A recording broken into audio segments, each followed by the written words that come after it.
Welcome to the Bellingham-Cary house.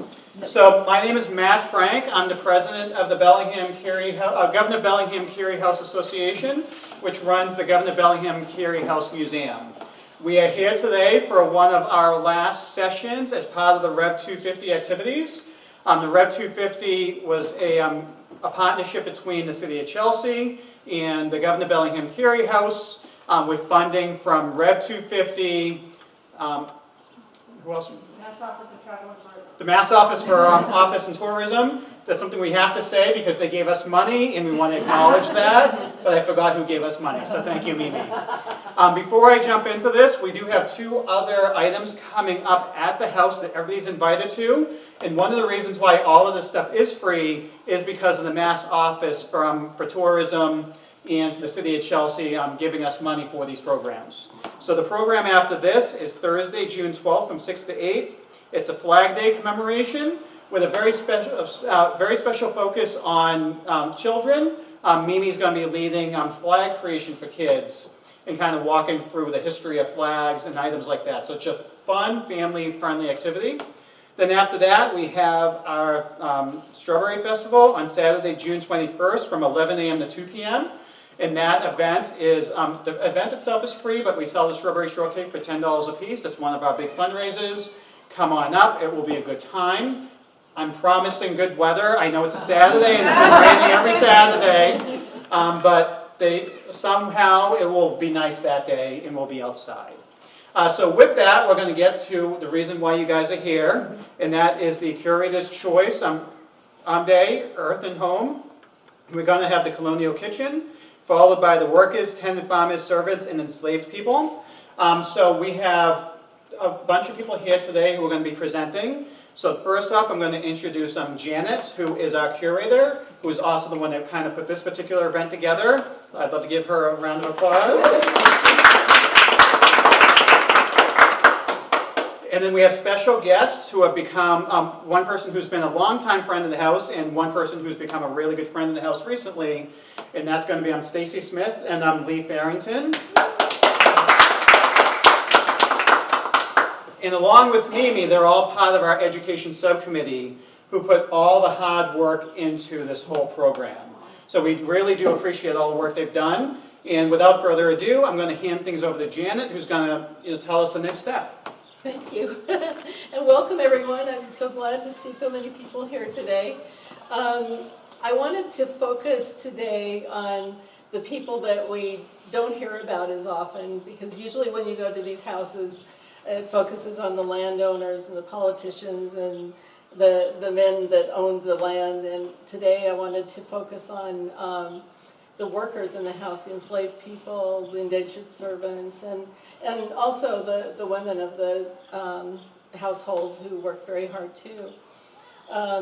Before we go any farther, I would like my colleagues to do a quick, well, I should introduce myself a little bit more first. I just started working here in October, and in November they asked me to be curator for the house because that position was open and I was enthusiastic. So I've been the curator here since November, and most of my work so far has been focused on putting together this program. And I'd like my colleagues who have been invaluable to me in guidance to history and culture in putting this together as well. So if you could introduce yourselves. I'm Lee Farrington. I heard about this house even before I moved to Chelsea 21 years ago, and it helped me really get hooked on Chelsea history. I've given historic tours in various parts of Chelsea since that time. I'm a former trustee of this house, and it's been really a pleasure working with Stacy to pull together some of the lost history of the house, which is the various workers. And my name is Stacy Smith, and I'm a fifth-generation family member of the Smith family here in Chelsea. And one of my goals in the community was to showcase better representation for Chelsea's Black history and those who were enslaved, indentured, and served their lives in servitude.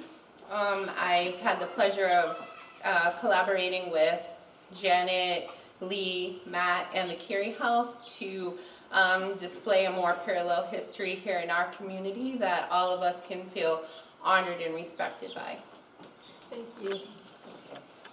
So, to start out, I wanted to say in mid-1800s, at the beginning of the Industrial Revolution, there was this sort of nationwide fervor for restoring things from before the Industrial Revolution. People really started admiring things and respecting things that were handmade.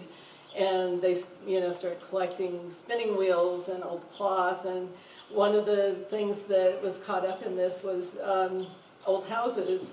And fortunately, this one was still in pretty good shape at that time. In early 1900s, a group of preservationists got together and purchased this house. One of the people in that group was, Appleton, who you've probably heard of a lot in the Boston area. He was a preservationist, and he was responsible for preserving a lot of these old houses. One of the first things that they did was to restore the kitchen, which we will be going to shortly. They restored it back to the 1700s. The house had been lived in for a long time, and a lot of changes had been made to the kitchen. And when they bought it, there was a big coal stove that went all the way across the fireplace, so you couldn't see the fireplace anymore. It just used the old chimney.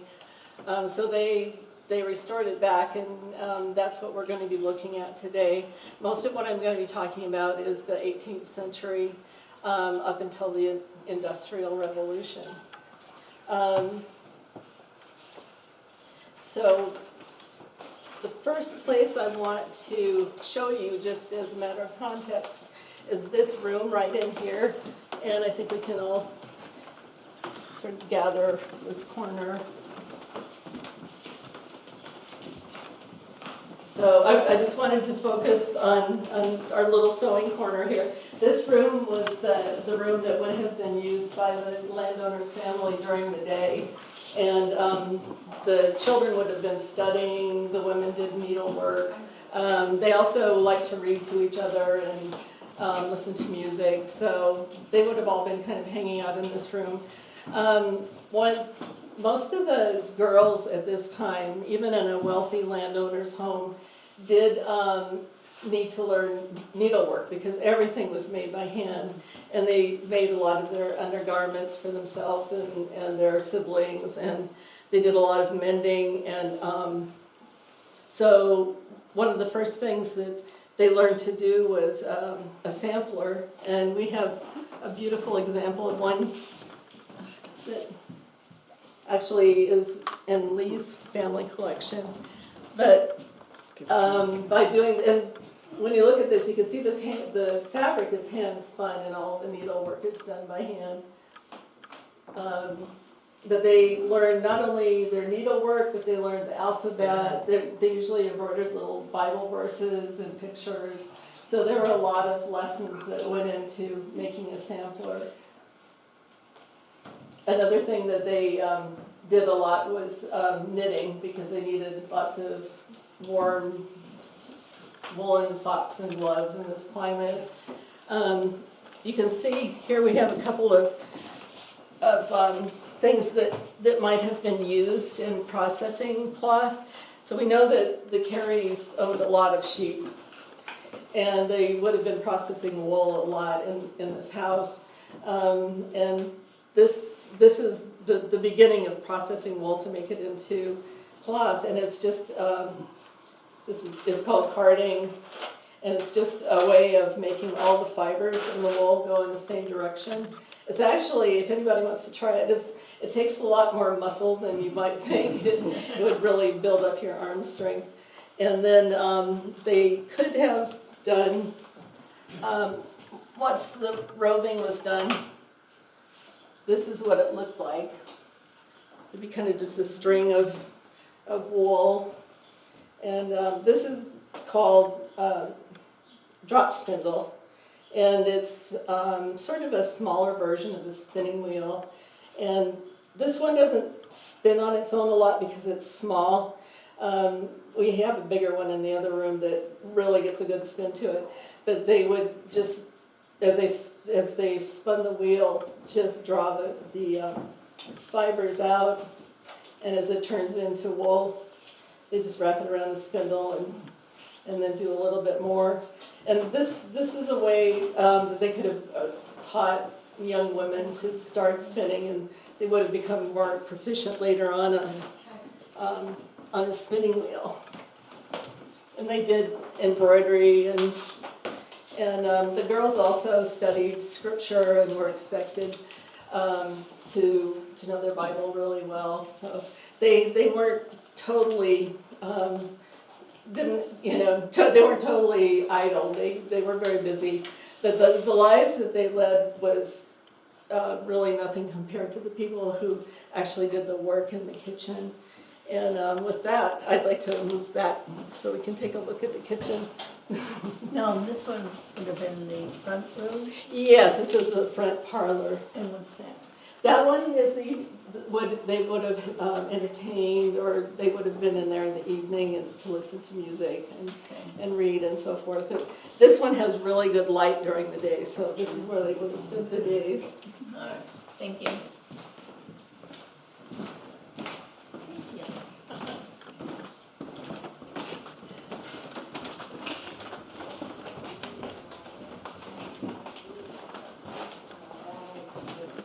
Oh, the queen. I see Teresa. Oh, hi Teresa. How are you?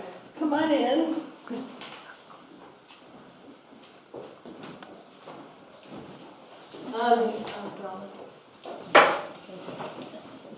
This style of kitchen. Oh wait, tell me about it. Come on in. This one in the room. This style of kitchen was built in late 1600s and 1700s. It was based largely on English kitchens, and that's where most of the settlers in this area came from. Throughout the country, as the age of homespun caught on, this kind of kitchen came to be known as a New England kitchen, because it is really very characteristic of this area. And just because of the open hearth and the way it was laid out. The people that worked in here would have been working from before dawn until everybody else went to bed. And they didn't do just cooking. It was, they did all this spinning, probably washing the wool in here.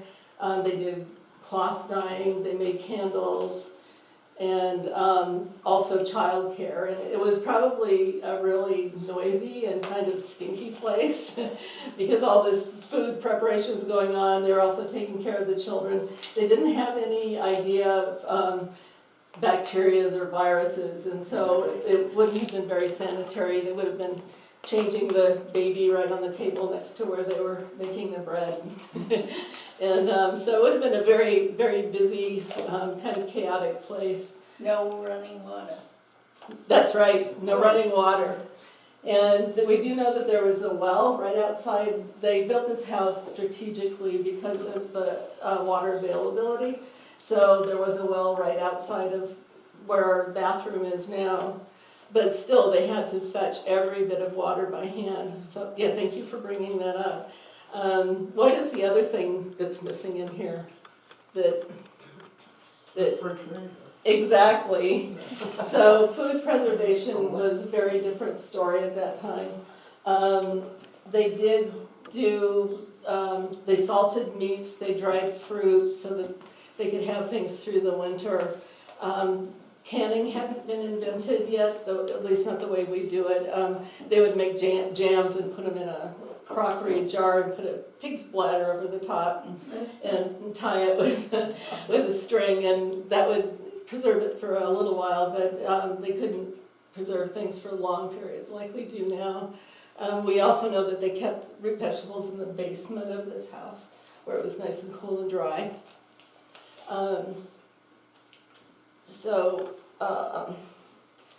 The next thing I wanted to do actually is a little guessing game.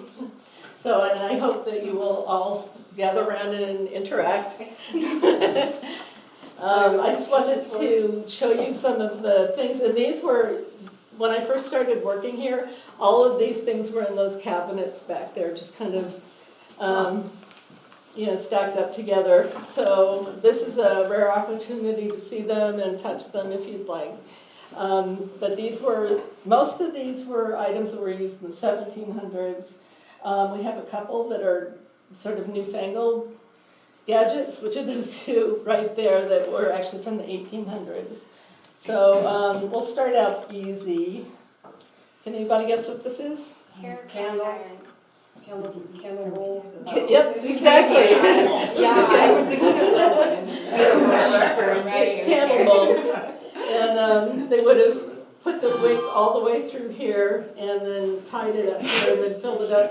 Most of the candles at that time were made with beef tallow, which would have been a little smelly when it burned, I'm sure, like a burnt steak. But the wealthier families also used beeswax, which would have smelled nicer. And sometimes, they would just use beeswax for special occasions, like at Christmas time. So this one is really fun. It's a flashlight. Exactly. That's exactly what it is. Somebody told you. No, I used to live in the 18th century. So this is a watchman's lantern, and it is like an early flashlight. You can see that this one would have burned whale oil. It's a little thing to hold the oil back here. They would have filled it up with a little funnel, and it had a wick. And you can carry it like this. This last piece in the front is actually beautiful, but it had a practical purpose too. It magnified the light and spread it out, so the light was more effective. And this actually was donated to us from someone in Charlestown. I'm not sure what factory it was from. Okay, here's another. This is also 16th, 17th century. This sounds like a spoon. Fabric with leather. For tea? No. No. Soap dish? This one's really hard. It took me a while to figure this one out. Strainer. It is a type of strainer Yeah, for what though? for cheese. It's for cheese making. Does it have little holes? Yes, Is it does. It does. Yes, Yeah, so Yeah. they would, when they boiled the milk, and then they put in rennet to make it curdle. And as it started to solidify, they would just scoop this through so to separate the whey from the curds, right? From the solid part, and then eventually the liquid would be drained off, and the solid part was what was made into cheese. Never seen one. Yeah, I mean, you can see that this has been used a lot, and it is very old. I've seen more recent ones that they're a little bigger and have handles. This one is very primitive. Read it. Do you have any idea what they read? That's right, exactly. We have some little nutmegs back there. If anybody- Oh, is that a grater? Yeah. Nutmeg was a very popular spice in the time, and the Carys actually owned a plantation in Grenada, so they had a lot of access to the spices and to sugar. Theirs was a sugar plantation. And let's see what else. So here's this one. Oh, we know what that's for. I know, that's what everybody says. It's My friend here. For laser. Yeah, it's for Sorry, what? razor. It's for strap hangers. Yeah, for a razor. Right, I exactly. know, I was thinking of beating children. That's what everybody says. And you did hear people talk about, you're going to get the strap, and this is probably what they meant. But it wasn't meant for sharpening knives or a razor. This one's pretty easy, and Flowers Right. in dirt.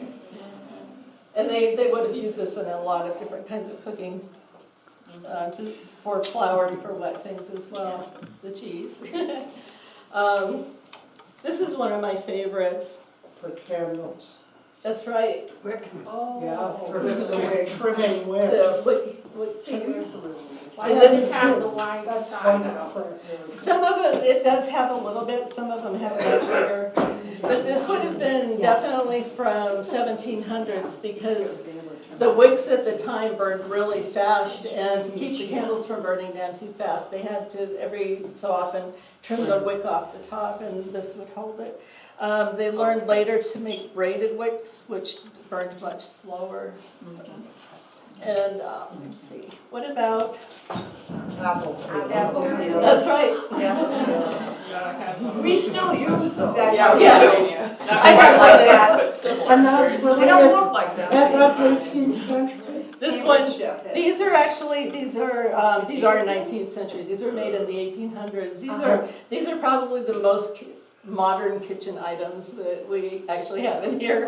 So, but they would have come in handy because they did have orchards here, so they would have been. Oh, and that's a different type of peeler? It's also an apple peeler too. And this one is broken, so it has this little, but here's the little blade that goes in. Oh, I see. And then, Serving candles. that's right, and you can see we still have some that are mounted on the wall.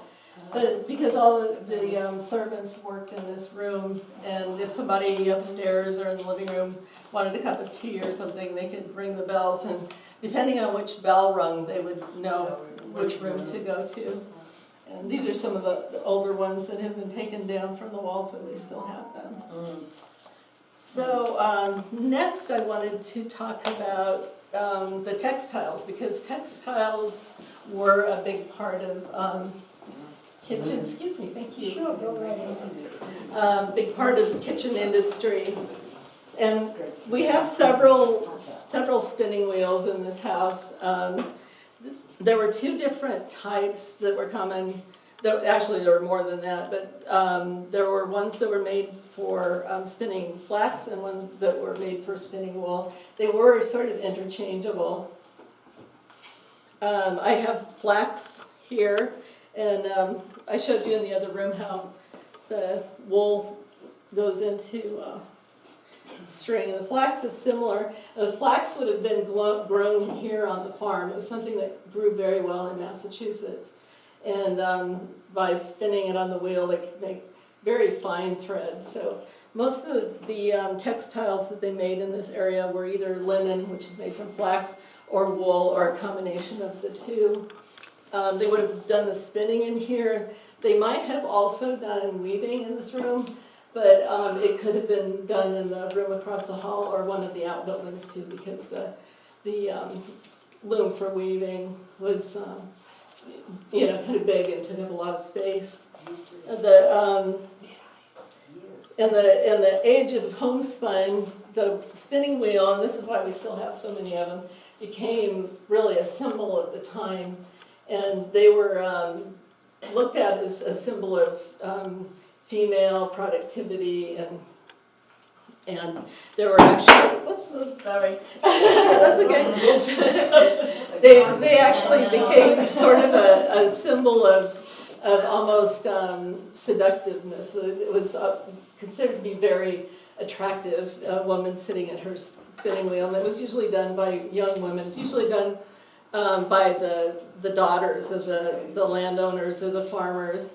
One thing that they liked to do was have spinning frolics, and it would be all the women, young women in the area would get together at a household, and it was usually when a tragedy had hit someone, so they might have had a death in the family, or their barn burned down or something, and they needed help. So everybody would bring their wool and their spinning wheels, and they would have a contest and see who could spin the most wool or flax by the end of the day.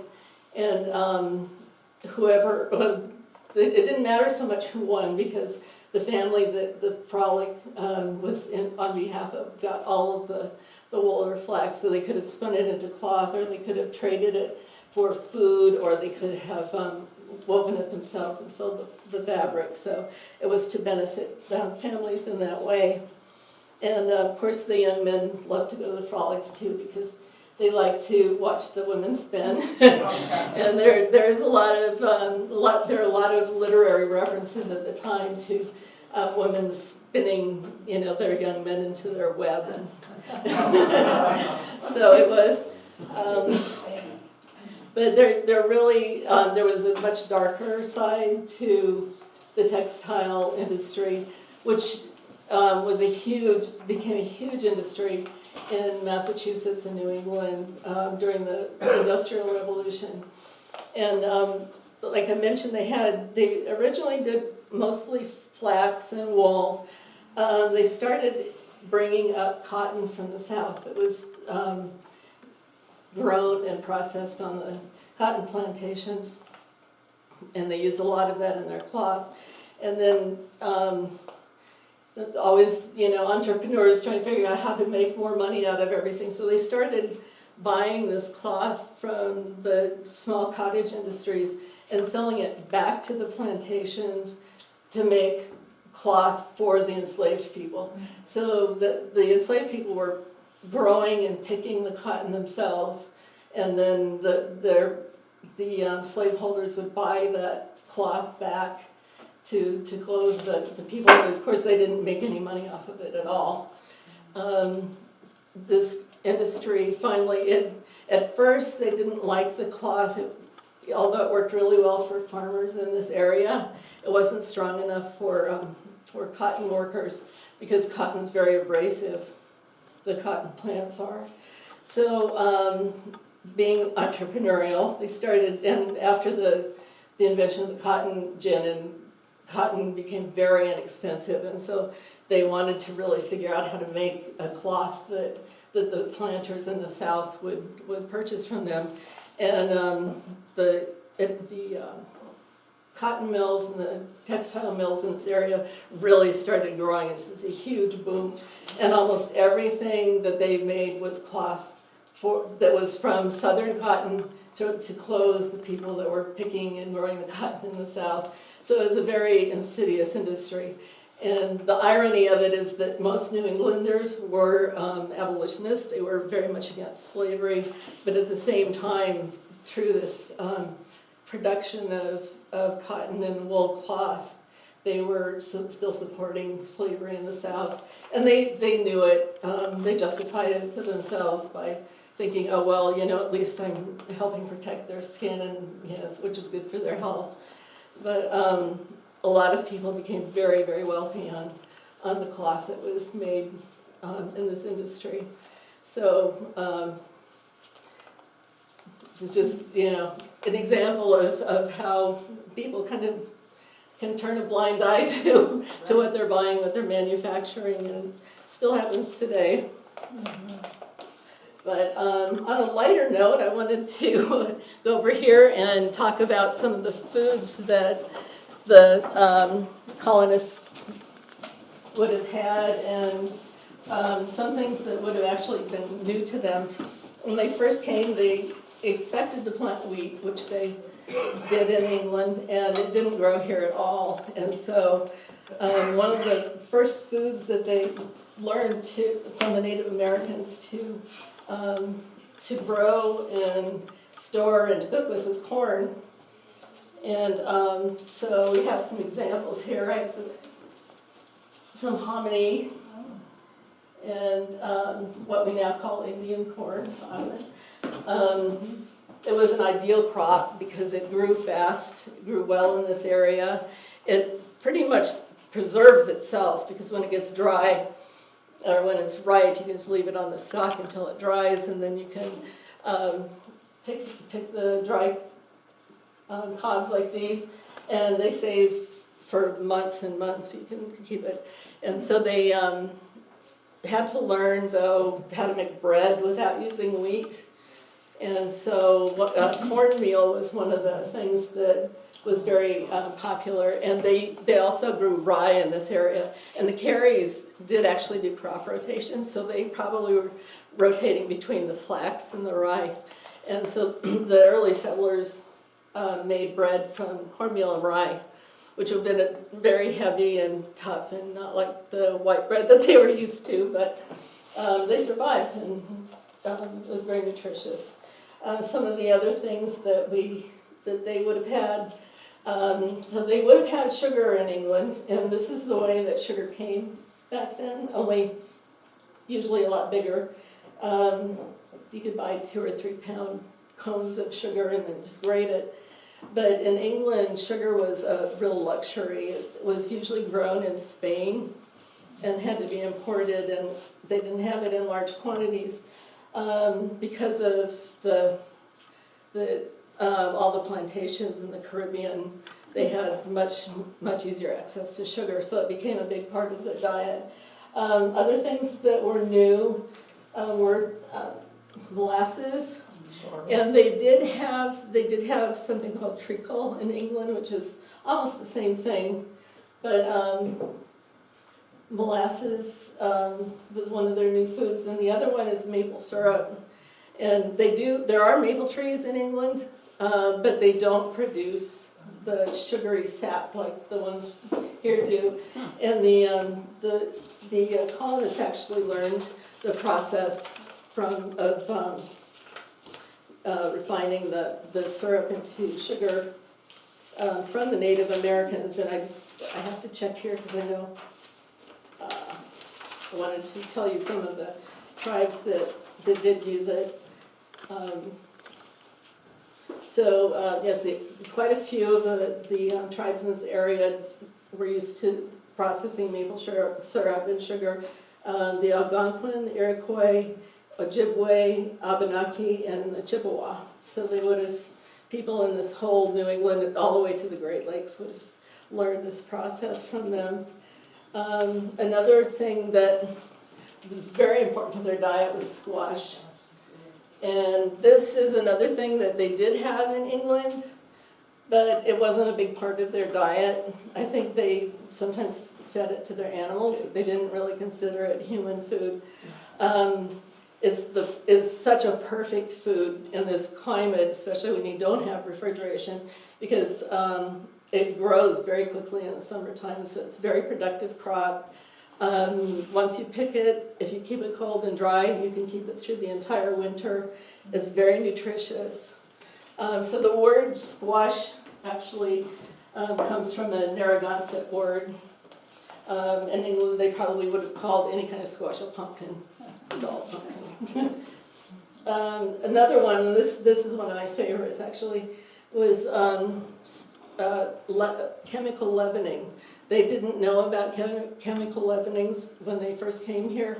All of their baked goods were made light with what they called emptins, which was the byproduct of brewing beer, and it had yeast in it. And they didn't know what yeast was. They just knew that it made your bread taste good and make it nice and light. So they would get emptins from the brewer, or a lot of places brewed their own beer and had the byproduct.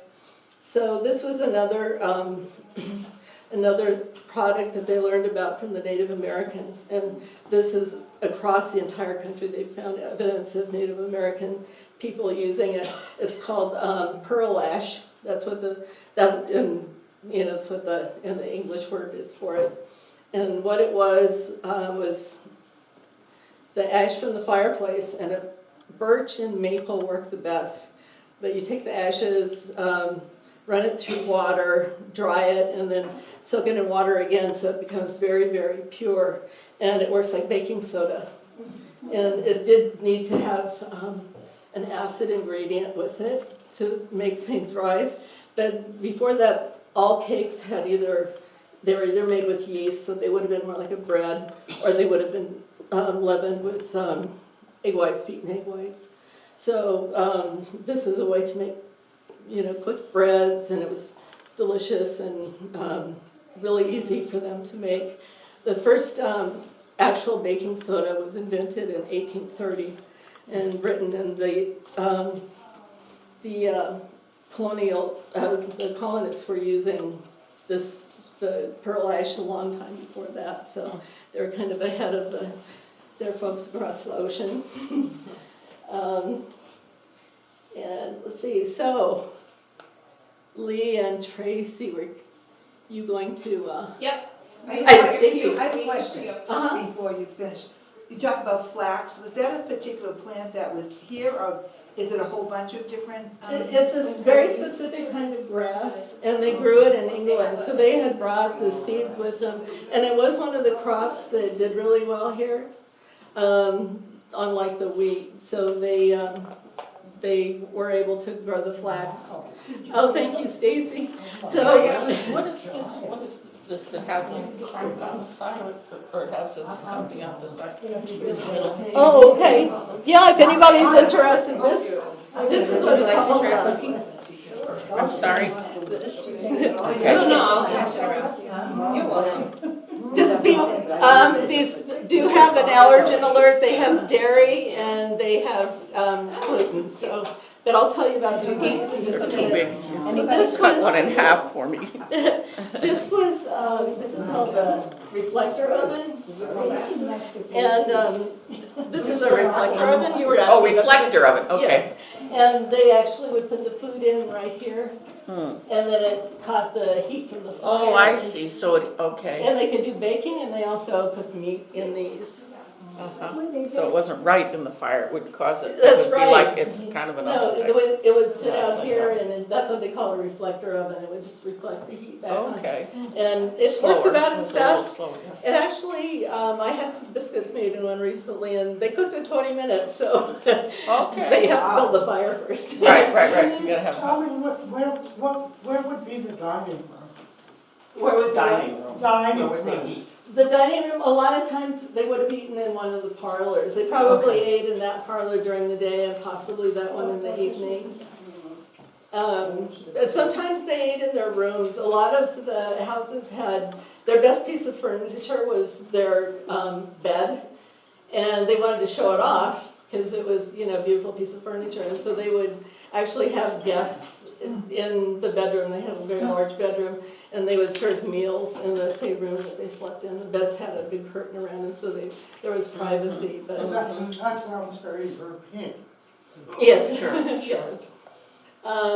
So I wanted to tell you about these cookies. These are actually made at Old Sturbridge Village. They're very traditional cookie. They're called Joe Froggers. And, we have some more. Yeah, they are really good. And there's a recipe for them over on the side there too, if you want to take a recipe with you. So these were invented or developed by a formerly enslaved woman, and she and her husband owned a tavern right up north of us in Marblehead. Let's see.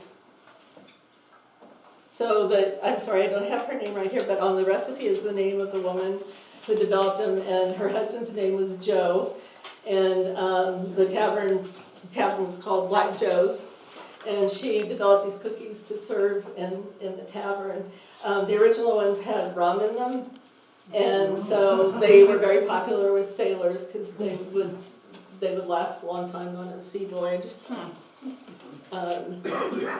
Did everybody get one? I wanted to taste one, but it's too Oh. big for me, it's too much. Oh, that's okay, we can break one in Yeah. half. Somebody cuts one. Can we get some more?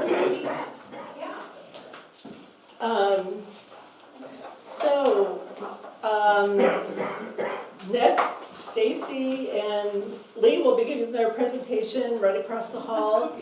But All right. we're gonna have about a 15-minute break before they get started. Oh, okay. And we're gonna take questions after all the presentations are over. But you're welcome to, if you have anything right now, during the break. Can you tell us about the beehive oven? Is that- Oh, yes, I'm sorry, I always leave something out. So this was a very important part of the oven, or of the fireplace. And this is where they did a lot of baking of bread, cakes, things like that, any baked goods. And the way it worked was they would build a fire back in there, and it would be a pretty big fire, there's a lot of wood, and they'd wait till it completely burned out, and it would be really good and hot. The bricks would absorb all the heat, and then they'd sweep sweep the ashes out, and they would just go right down there, and then they'd put the baked goods in. At one time, this would have had a door that went across it to preserve the heat, too. And they would bake in it all day long. It really stayed nice and hot.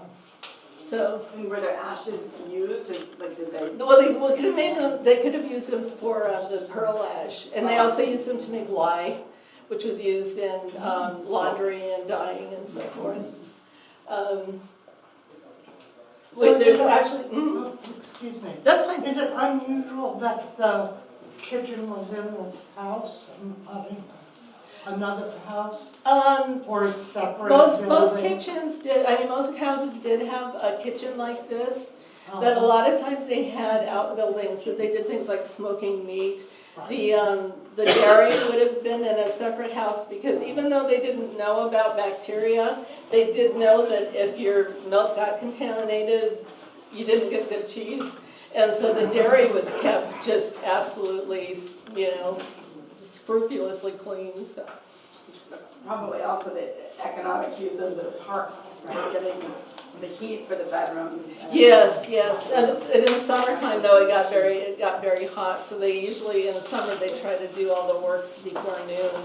But yes, the heat from this would have heated upstairs, and each room does have its own fireplace too. So there would have been a lot of work keeping the fires stoked in the wintertime. A lot of wood cutting and stoking the fires, which is another job that the servants did. If you want to take a look in here, the reason they call this a beehive oven is because it has a rounded top, sort of a dome shape. And if you have a phone with a flashlight, you can come and peek inside if you'd like. There actually was another beehive oven over here. Let's see if we can get into this.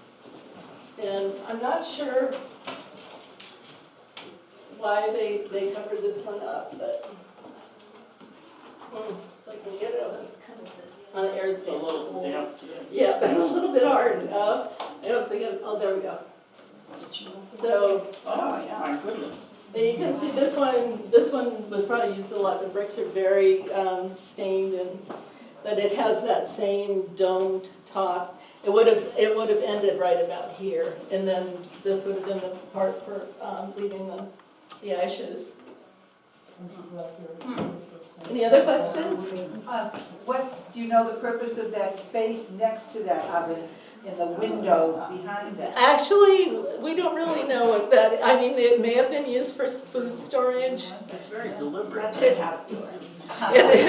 might have actually been part of the kitchen, and then at some point they, built it out. It would have worked for food storage. The temperature would have been hard to control because it does have a window, so it would have been really hot in the summer and probably cold in the winter time. And can you get to that from another place, or that? No, it's the only place you can get there. So there are a lot of places in this house when they start to open things up. They're a little funny. For instance, there's what we think is another stairway that goes right back up here all the way from the basement to and it's a very narrow, winding stairway, and most of the stairs don't even exist anymore, but when they open up the wall, there's just this little funny space back there. And a lot of people speculate that it might have been used for the Underground Railroad, but we don't have any evidence that they supported that in this house. Anything else? Did everybody get a cookie? Yes. So please help yourself to a recipe over there. It's not only for these cookies, but there are a couple of recipes from very early American cookbooks, just so you can see the way they wrote them. They're not very clear. But and there's a list of suggested reading if anybody would like to read more about any of these subjects. Thank you. Thanks so much. Thank you for coming.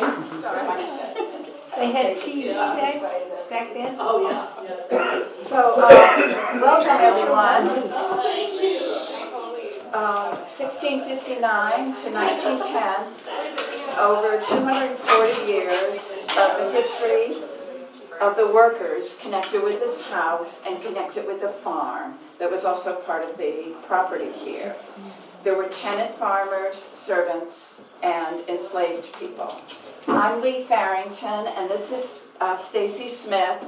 Stacy Smith and I came together through Darlene DeVita's People of Chelsea project. And we are here in a book that was the product of that project here facing each other on opposite pages. And we are both interested in the history of Chelsea and also the history of the enslaved people connected with the Governor Bellingham-Cary house.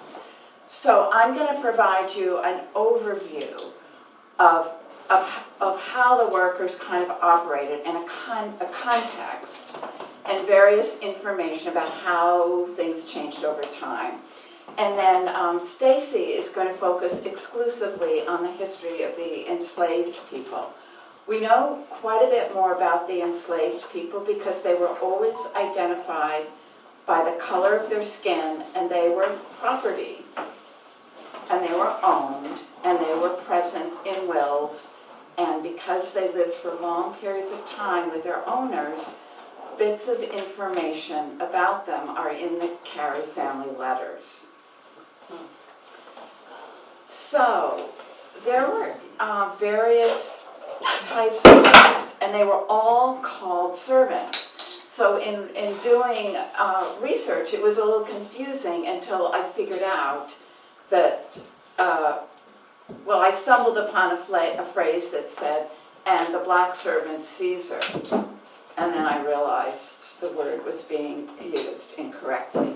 So there were people who were paid, there were the enslaved people who were African and Native American, and then there were indentured servants. And indentured servants were people who owed a debt to an owner, usually the passage from England to the colonies, and they were then free after they had worked off their debt.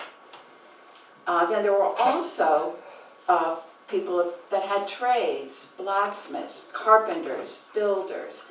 They functioned, of course, more independently. And if an enslaved person had learned a trade when they were in bondage, they fared better if they were eventually free than someone who was unskilled. There is another classification of workers, tenant farmers, that were somewhere between people who did purely manual labor and the owners. And tenant farmers leased land from an owner. And then the tenant farmer, his family members, and workers worked the land. And there was a kind of a profit sharing that went on between the owners and the tenant farmers. They had a contract, but it was varied. Now, the tenant farmers associated with this property over the years appeared to do quite well financially. So, for the first 132 years, from when Governor Bellingham built his hunting lodge in 1659 until 1791, when the Cary family began to live here on a more regular basis and lived here essentially over the generations until 1910, when this house became a museum. So the owners for all these years were very wealthy for 132 years, and they lived elsewhere. At one point, one of them, Edward Watts, inherited the property and was living in England. And so, you know, occasionally an owner would stay a couple of years here, and they had, the tenant farmers basically lived in the house, but some aspects of the house, some rooms were always set aside for the owners when they might come to visit or kind of find out what might be going on here. The first tenant farmer on the property was Townsend, and he and eventually his son, Abraham, worked as tenant farmers here for 65 years, kind of at the end of the Bellingham era from 1663 until about 1728. This was would have been a fairly prosperous time for the farm because he was here when the 100 acres of mostly forested land was cleared to make the farm. Those old growth tall trees fetched a very high price when they'd been transported to England, because England was running out of tall trees for their mast because the sun never set on the British Empire. So those trees were worth a lot of money.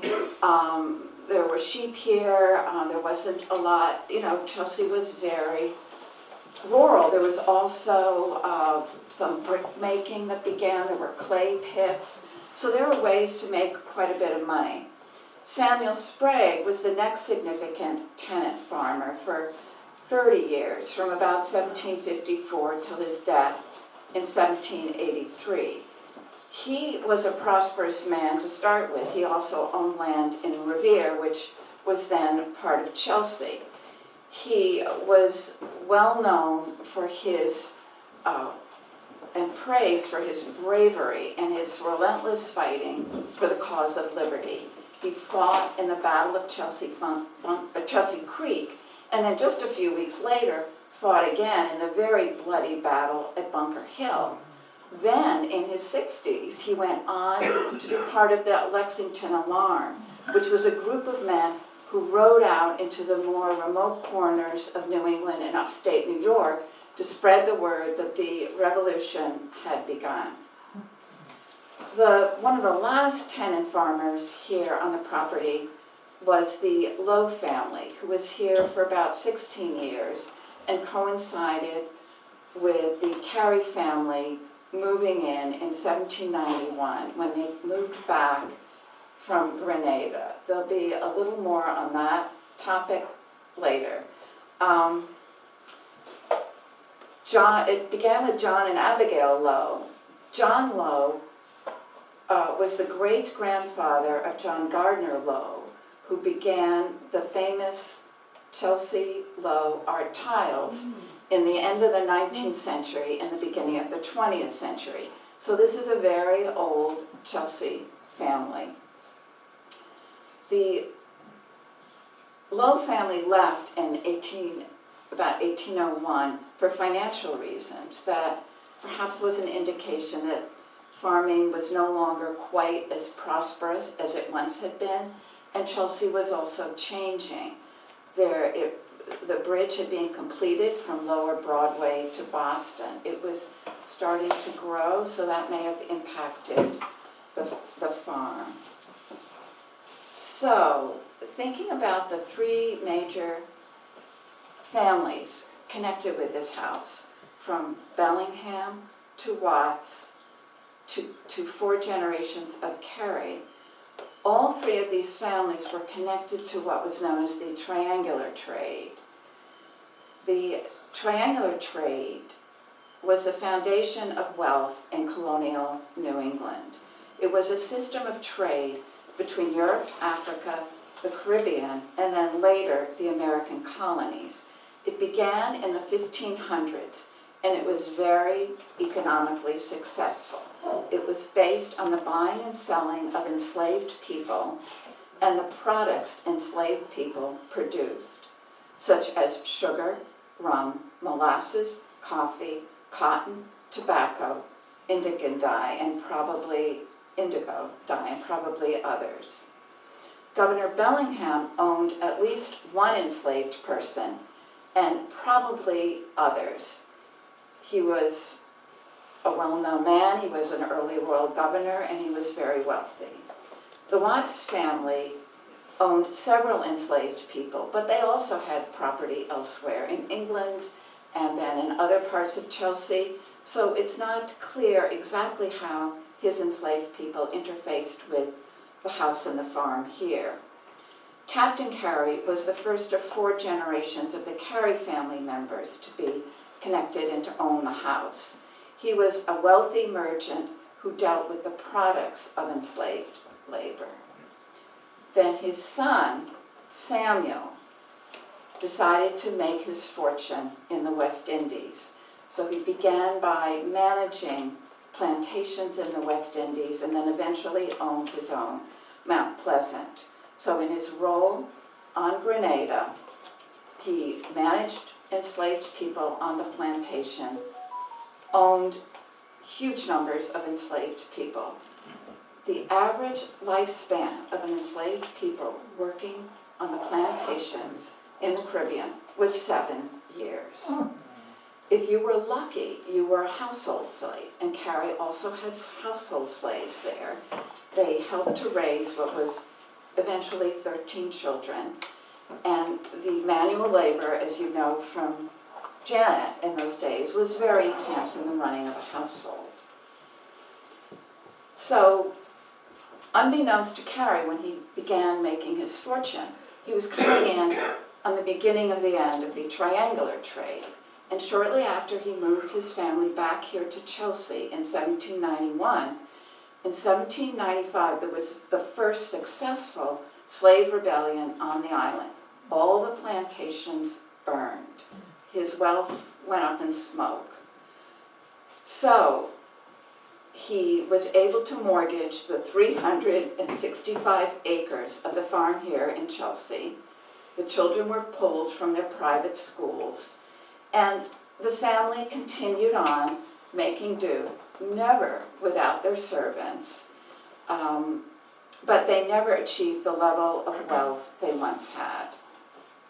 So, just as there are roughly two groups of people, there were two houses. And you may have already been wondering about this house, which is part of the collection here, which we're very lucky to have. These two, there's a watercolor and an oil painting, and they were probably done in the Victorian era.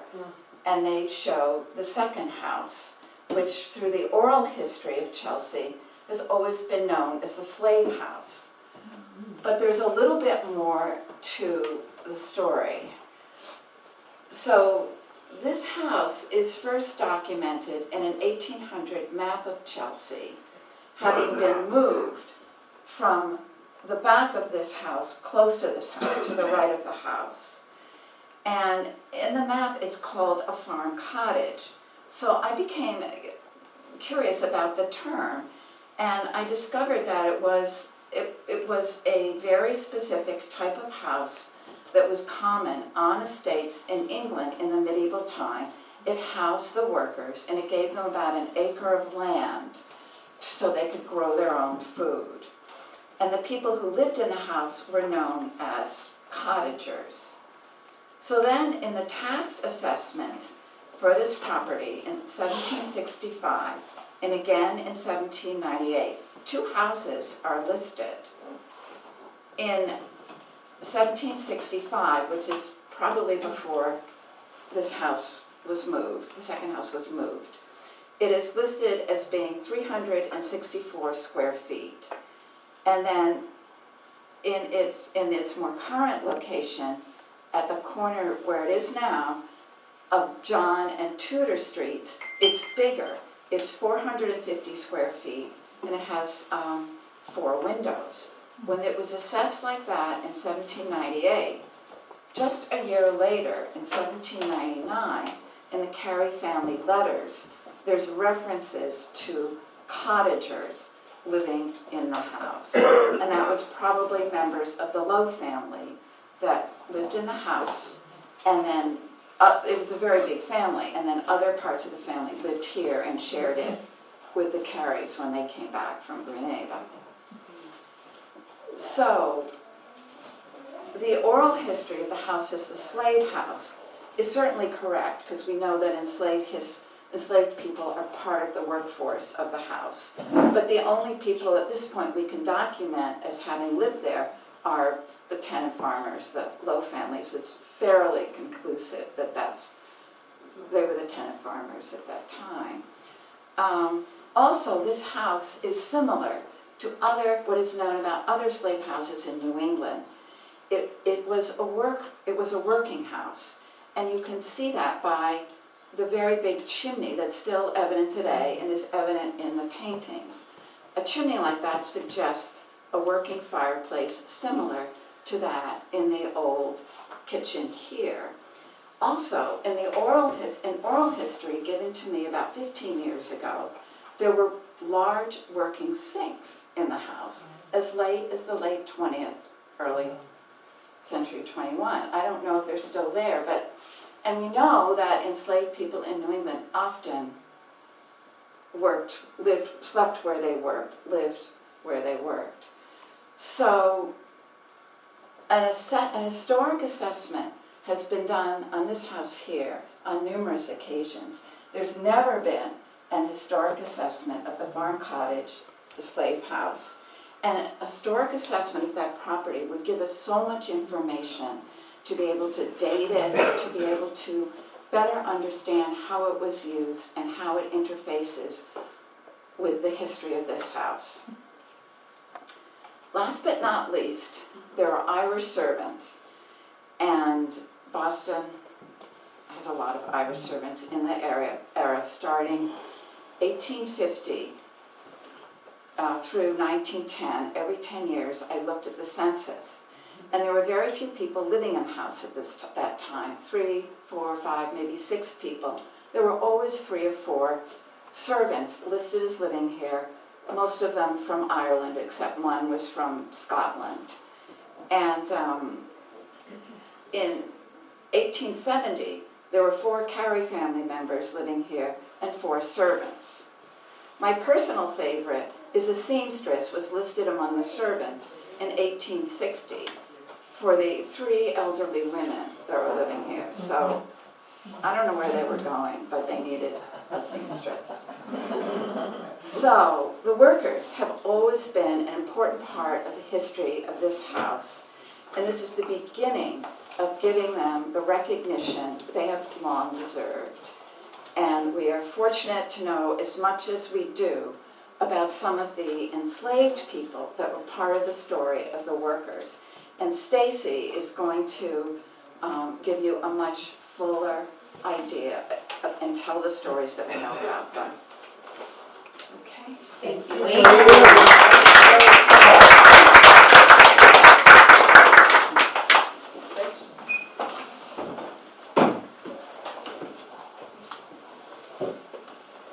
Okay, hi everyone. In the past year, Lee and I have had several meetings and conversations about the history of Chelsea. We realized that we share a common interest in the history of those who were enslaved and how colonial times have shaped the community we live in today. As a society, we have a moral obligation to honor those who were impacted by this tragic time in history. Displaying a more parallel history places accountability, and it gives us all a deep understanding of how far we have come. Through education, we can avoid the harsh histories from repeating themselves, and we honor the past while we educate the future. While many associate slavery with the American South, it was deeply rooted in New England's economy and society from the early 1600s to the 1800s. Massachusetts was the first colony to legalize slavery in 1641 and the first colony to abolish slavery in 1783. Because slavery was such a large part of the economy, that was not easily done. In about 1659, Governor Bellingham built a house on the Townsend farm that tradition states was a hunting lodge for the governor. A section of that building forms the earliest part of the house that today is known as the Governor Bellingham-Cary house. Bellingham had at least one enslaved person that we know of, and his name was Menino. There is a significant story about Governor Bellingham. Angola, who was a freed slave from Boston, rescued Governor Bellingham at a time when he was drowning in the river between Boston and Winnisimmett. In gratitude and in the presence of Menino, Bellingham granted Angola a plot of land on the road to Roxbury. "You saved my life, and I shall see you not want for anything whilst I live," Bellingham declared. He also was instructed to take this plot of land basically before he changed his mind. Unfortunately, after Bellingham's death, the small plot of land became part of his contested will and was no longer owned by Angola's descendants. This may have been the very first land owned by a black person in the colony. Edward Watts and later his son Samuel Watts owned the Governor Bellingham property house from 1709 to 1765, and in the will of Edward Watts, he lists 4 enslaved people. The names were Juniper, Phyllis, Jenny, and Primus. He also owned an enslaved Native American woman, and her name was Indian Mall. Edward Watts owned numerous pieces of property in Chelsea, and it is not known exactly where these enslaved people lived and worked, or what type of work they had done. Samuel Watts, the son of Edward Watts, lived on the property for a few years. He spent more time at the property in Chelsea. Samuel owned an enslaved woman that he inherited from his father. Phyllis had 3 children, and their names were Cato, Hillardy, and Violet. Samuel Watts also owned an enslaved woman named Quashby and her son Hamlet. Then we're going to go to talk about Captain Samuel Sprague, who was a tenant farmer on the property from about 1755 to 1783. In his will, he makes provisions for Caesar, who was the driver for the family. Caesar died at the age of 100. Caesar was married to Peg, who died in 1791. Peg was blind. Both Caesar and Peg are mentioned earlier in their lives living in Charlestown, living with Captain Cary. Sprague provides their support in his will, likely because they were old and no longer able to work. Caesar and Peg are buried in the Rumney Marsh burial ground in Revere.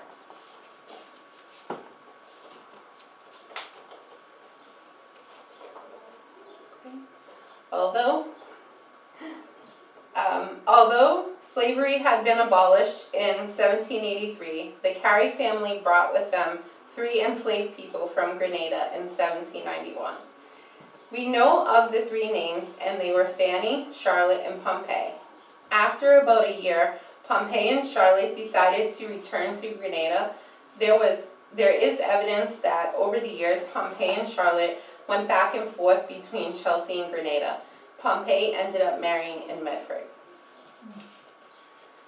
While Fanny, Charlotte, and Pompey were in Chelsea, all of them likely worked at household tasks, and they were likely household slaves in Grenada. Several years before the move to Chelsea, Samuel writes that he was looking for a midwife for Charlotte. Pompey played the fiddle, and that the Cary children loved to dance to his music. Pompey was also the driver of their carriage. When Pompey was living in Grenada, approximately 1796, Samuel Cary had been captured by pirates. Pompey encountered Samuel while he was being held prisoner. Pompey promptly traveled to Chelsea to let Sarah know what had happened. Samuel was eventually freed by the pirates and never to return to the West Indies. At this time, I would like to read to you a page from the book titled The Cary Letters, edited at the request of the Cary family, Curtis Caroline and Gardner Cary, 1827 to 1917. The page that I'm going to read you basically describes Fanny Fairweather's recollection of her capture.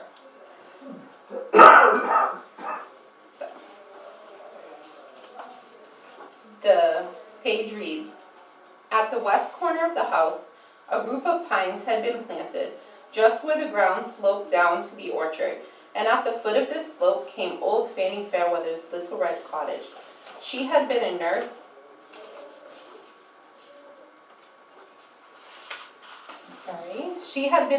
to my father, who was born the first summer at Chelsea, and when I first remember, I suppose she had lived there forever, with her cat, with her parrot, and her pipe. Her story was one of this. One day, while walking through the streets in St. Kitts, my grandmother saw a little girl, about 7 years old, standing at the sail block with other slaves. She was moved by the child's attitude, with her hands folded upon her breast and a very sad expression in her face. She said to her husband, 'I must own that child.' And so Fanny became hers and was brought up by her mistress, very much a part of the other servants. From Fanny, when older, learned the story of her capture. With the rest of her family, she lived in Africa, and one day while she was sitting outside of the cabin, tending to her baby sister, men rushed from the woods, seized her, and carried her aboard a vessel. They brought her over to the slave market, where she was saved from further misery by the kindness of friends. Old and young, everyone went to say a word to Black Fanny. And we, the children, always saw that she kept and supplied with needles and threads, and the thread twisted back and forth to keep in the needlebook. She had a general adoration for the family, but her highest mark of appreciation was a gift of one of her parrots' cast-off tail feathers. She lived in her home until she grew so old and feeble that she consented to come up to the main house, where she could receive better care and died tended by my aunts. Those would have been the Cary aunts. Anne and Harriet were their names.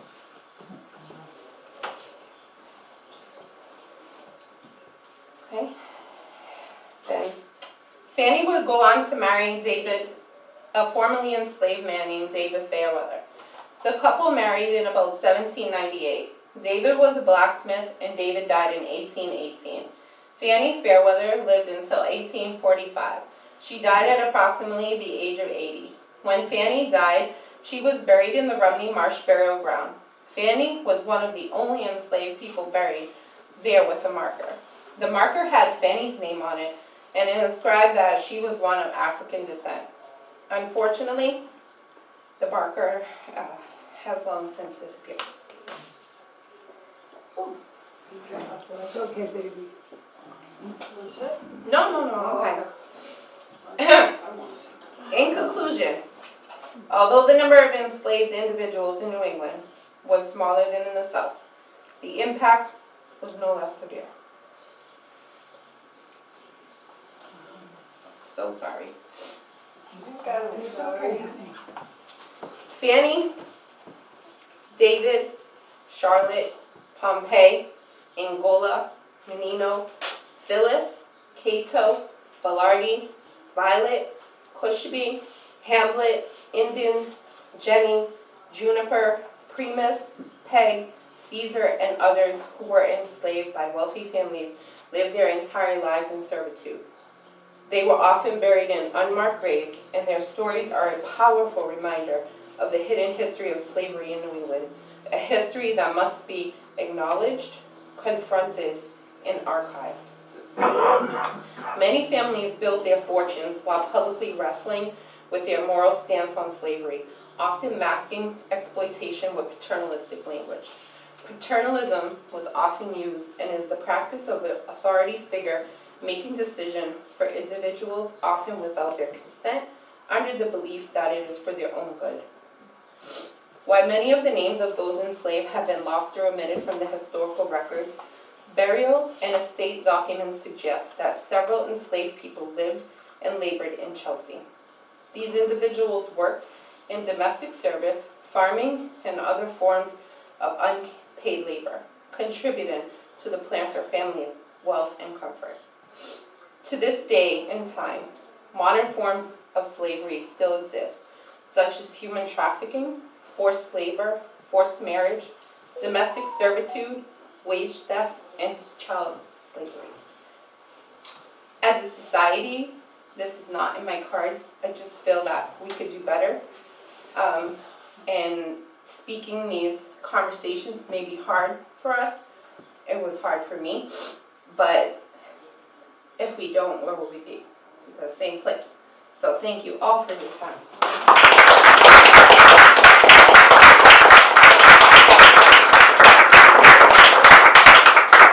And you all can feel free to take a look at Darlene DeVita's book or the photos, and we also will be available for questions for about 30 or so minutes. Wait, not 30 minutes, we can have a few questions. Okay, so if you have any questions, we're here to answer them. Yes. Governor Cary, was he governor of Massachusetts or Chelsea? Not Governor Cary.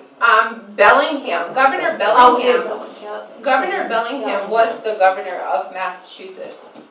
Ma'am. Yes. All right, He was a, what was called a royal governor. Royal governor. It was appointed by George. Appointed by the king. This is before the revolution. So Okay. We have an expert on his will sitting here.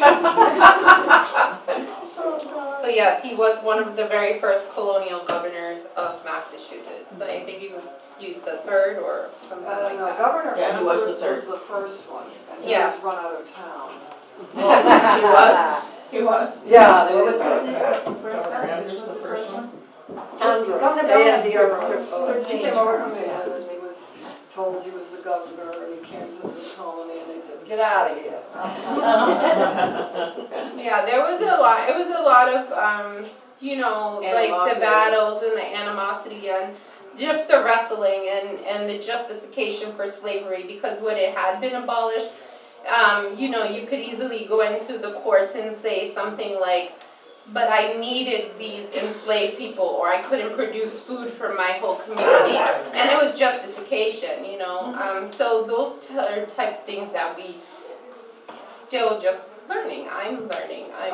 You know. Yeah, it's a real shocker. It is a big shocker. So I'm happy at this space we are here today. I'm very grateful for Janet and Lee and their knowledge and everything that the Cary House has allowed us to do, which is honoring a more parallel history where we all feel welcome and a sense of belonging in our community. So I'm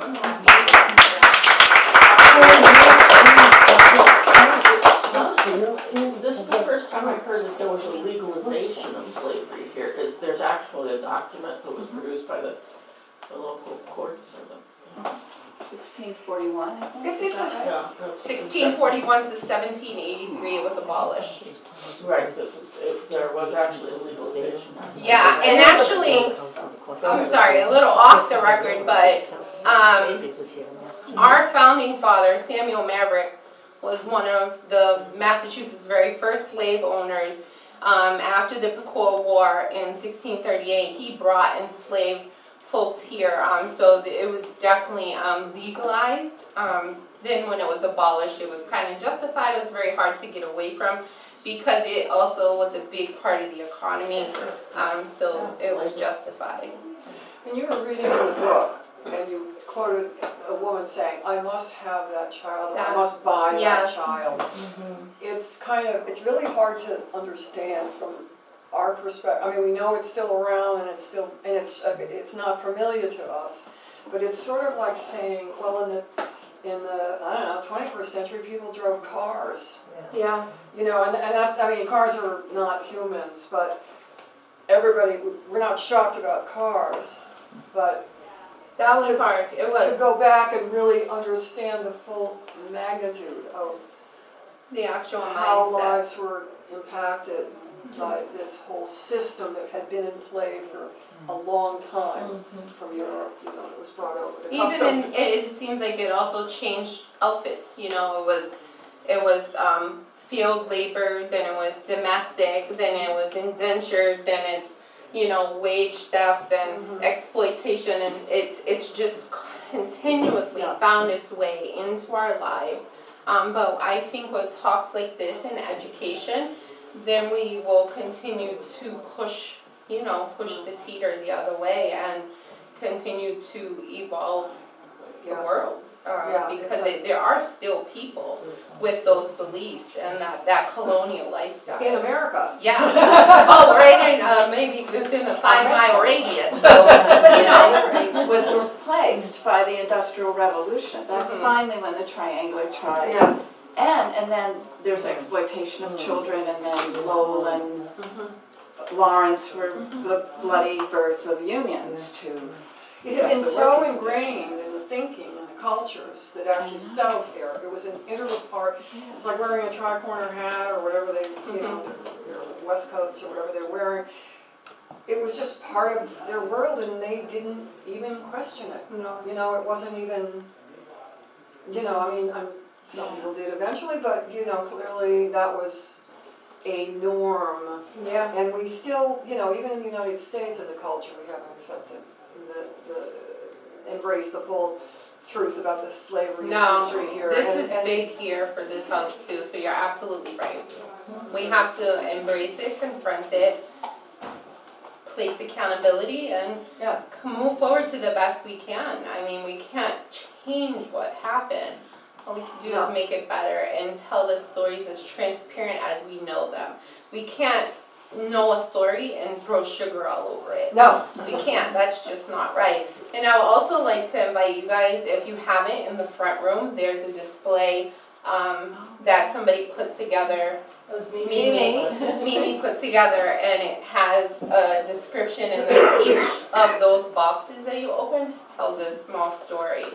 So if that's also something you'd be interested in, it's available for. Hi. I think it's going to be more and more courageous thing to speak anyway, but the way our chief executive of the country would like to see the past. So right now, people feel free. Be on alert to keep that freedom. And if you have people that are in your families going to school, be aware that the teachers may not be able to teach what they need to, so they have to hear the truth somewhere. And it's not going to be as easy as today, unless something big changes in our government.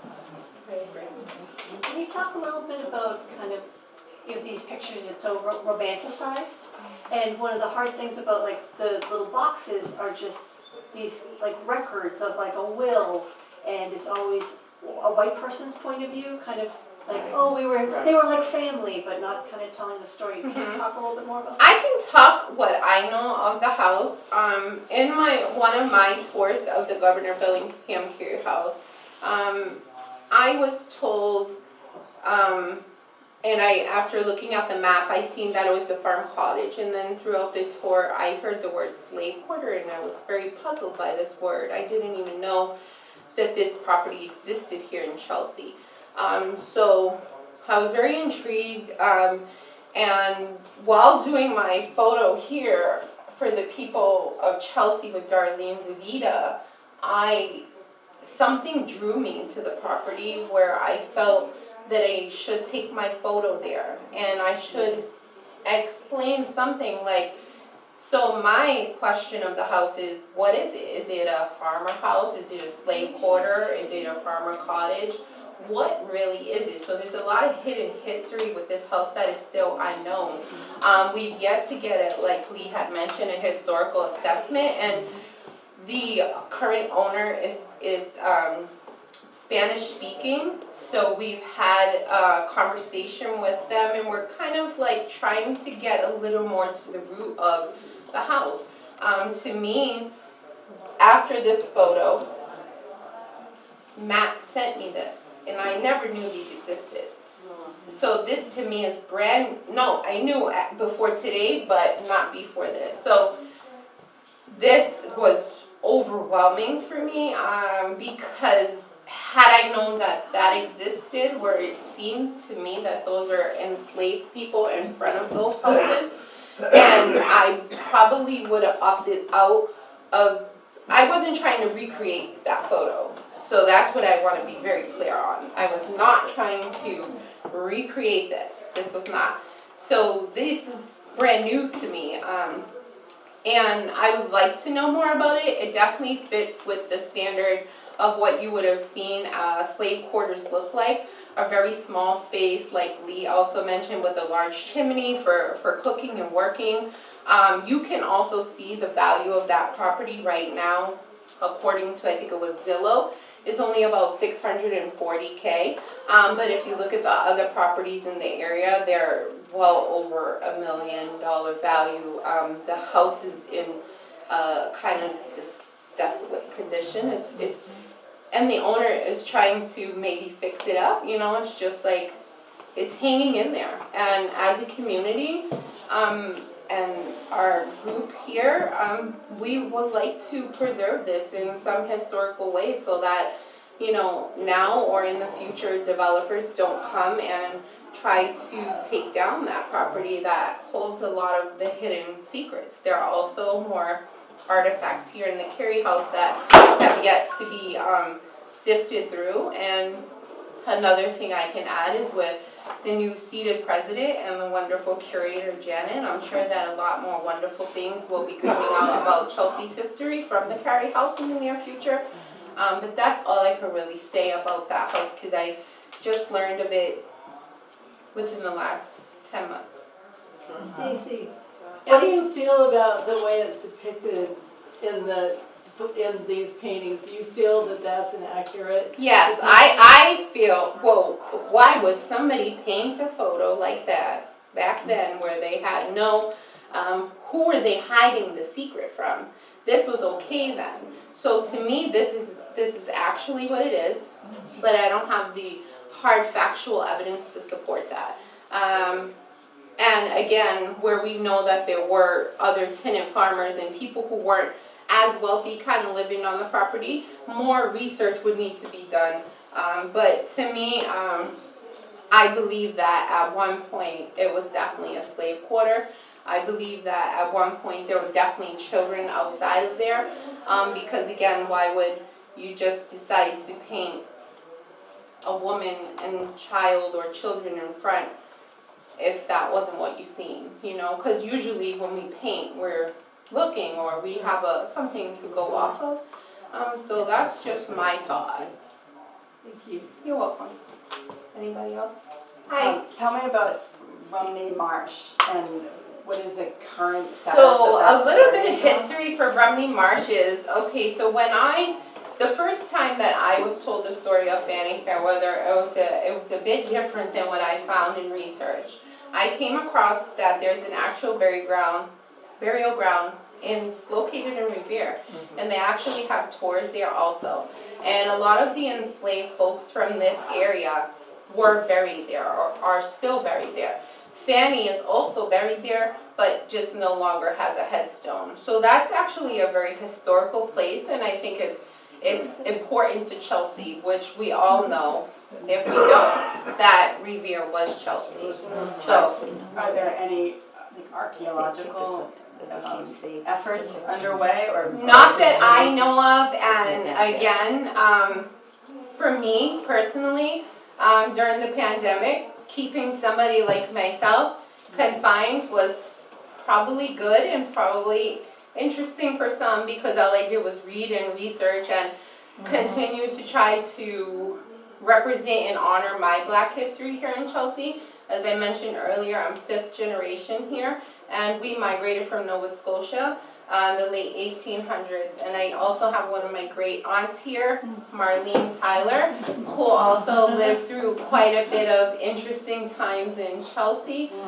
So for me, the representation is not here for my Black community and my family and my peers and my friends. So I read, I researched, I seen things that I could make small changes. I also know that in order to tell a parallel history, you have to go to uncomfortable spaces. You have to communicate to people that you're not necessarily having coffee with, fair to say, and you have to have these discussions in a way that are responsive to people and people will listen and receive them well, as opposed to being argumentative. So that's what I like to do here in Chelsea.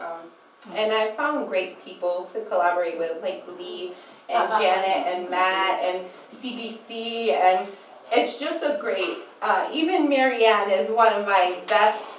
She brings me stuff to read and research, and so there's an interest.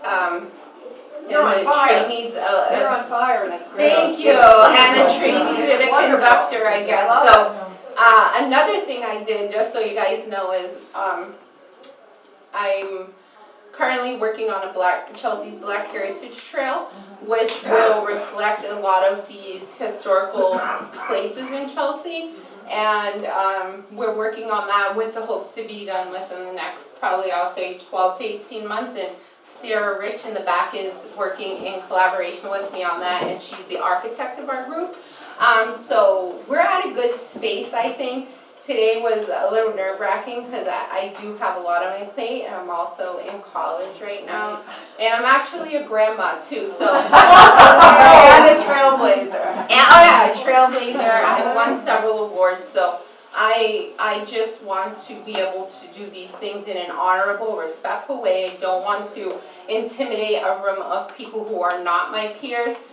Then I won't get my point across. So I really appreciate the diversity in the room right now, and I thank you all again for your time.